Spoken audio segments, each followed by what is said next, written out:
Hi everyone, my name is Sky, and I started making videos back in 2013 because I realized that if I want to see someone who can relate to my experiences as a trans person, then I need to look in the mirror. Back then, it was damn near impossible for me to find trans people who had a narrative anywhere similar to mine. After countless years of seeing hundreds of YouTube videos made by trans people, I realized the importance of sharing my own narrative in the hopes that it'll help someone who doesn't have the traditional transgender narrative. The most the most used trans narratives are the typical stories I keep hearing over and over again, like I was here's an example. I was born female. I hate I hated dolls. I hated dresses. I hated makeup. I hated ballet class. I hated having long hair. I wanted to play sports. I wanted to play with trucks. I hated growing boobs. I hated puberty, blah, blah, blah, blah, blah. I don't mean to trivialize any trans person's coming out, but it infuriates me that trans people talk as if hair and clothes and toys determine gender. And then there's the other narrative of I was born male. I put on my mom's makeup when she was at work. I wore my sister's dresses in secret when she was at school, or I stole pantyhose from my grandmother. I wanted my parents to buy me dolls, but they wouldn't. I wanted to wear pink and be a princess, blah, blah, blah, blah, blah, blah.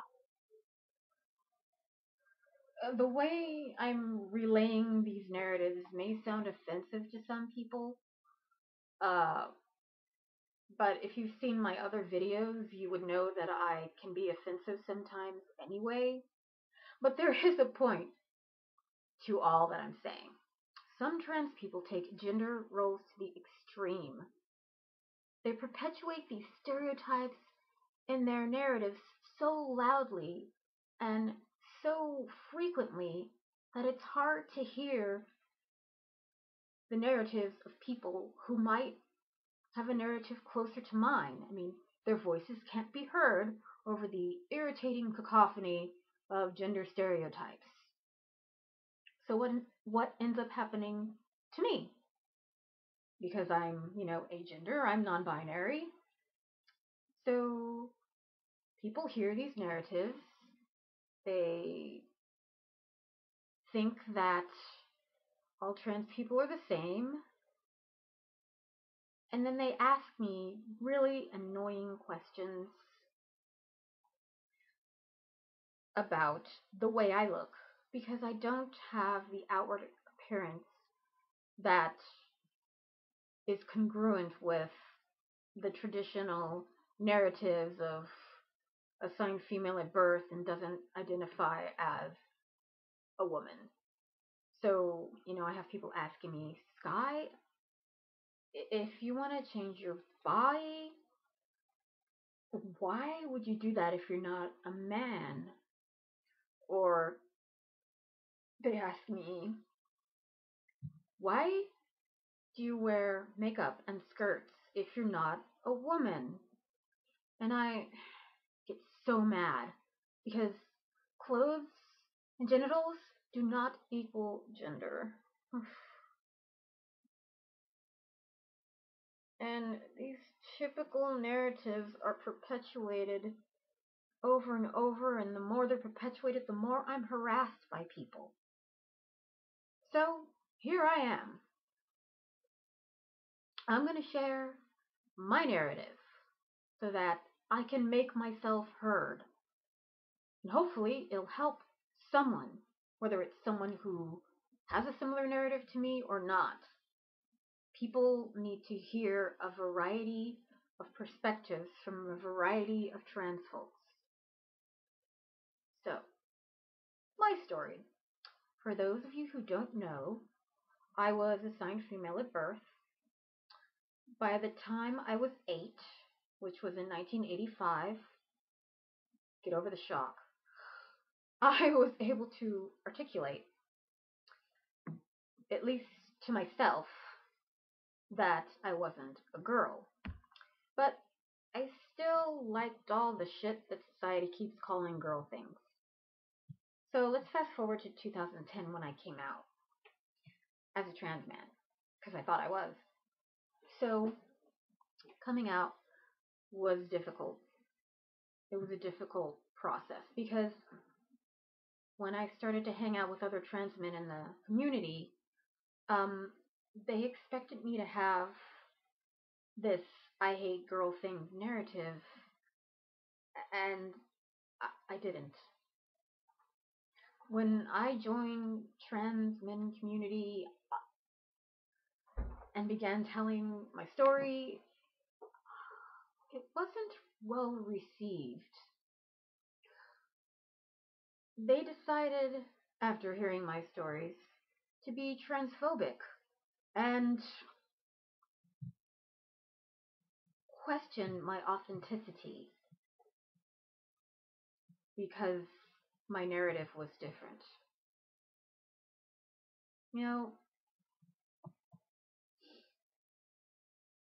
when I was younger, I had people in various stages of my life telling me how I should live my life, and I would, listen to what they said and start feeling bad about myself because I wasn't living the right way, and then I would try to do whatever I could to be accepted by the people who were telling me how to live my life. So this is one of those childhood, teenagerhood issues that never got dealt with.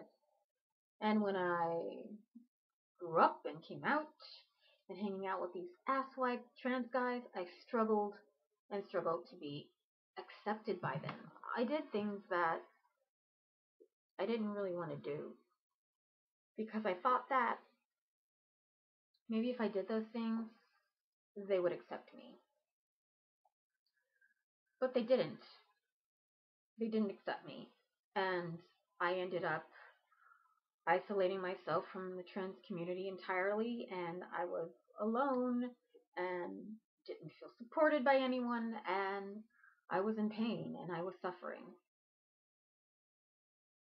So I felt like I had to start my coming out process all over again, only this time totally alone. I spent a couple of lonely, depressing years without community and without anyone accepting me as a trans person.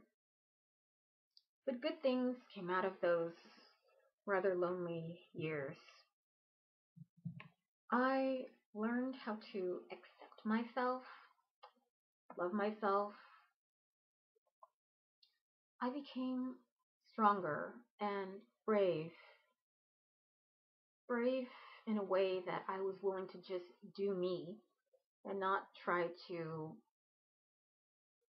please anyone. And part of that self-acceptance was accepting the fact that I am agender. Agender to me just felt like the shoe that fit.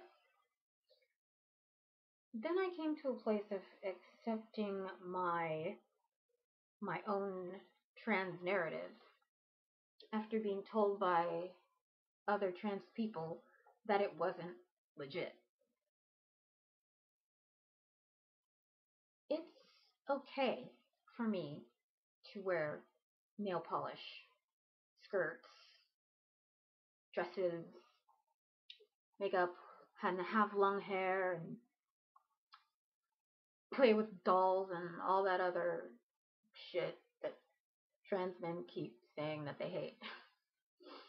I mean, seriously, they act like those items have gender infused in them, and womanness will rub off of them if they touch them.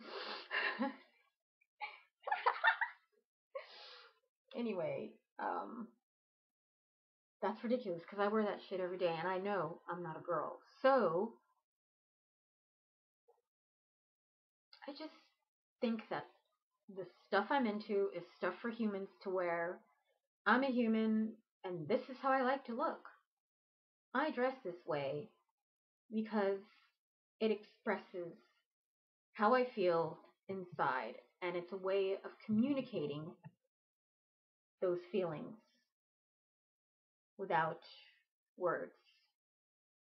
It has nothing to do with gender. I think that no matter what a person is wearing, no one should assume that person's identity based on their outward appearance. If you don't know that person, they haven't told you where they stand, or they're a total stranger, then you don't know. I just hope that one day it will be okay for people to be themselves and to like whatever the fuck they want. I tried living as a girl. I tried living as a boy. I considered other gender options, so to speak. I considered other genders, and no, they weren't right. I felt like I was trying to cram my adult sized foot into a baby shoe. It just wasn't meant to be, and I'm comfortable with that.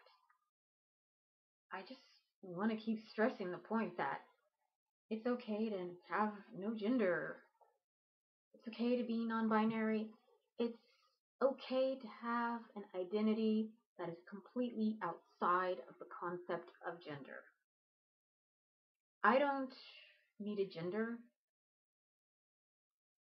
in order to communicate my thoughts and feelings. I don't need a gender in order to be counted as a human. I don't need a gender in order to have the right to live. I am a human, whether I have a gender or not. So, that's my story. Farewell, everyone.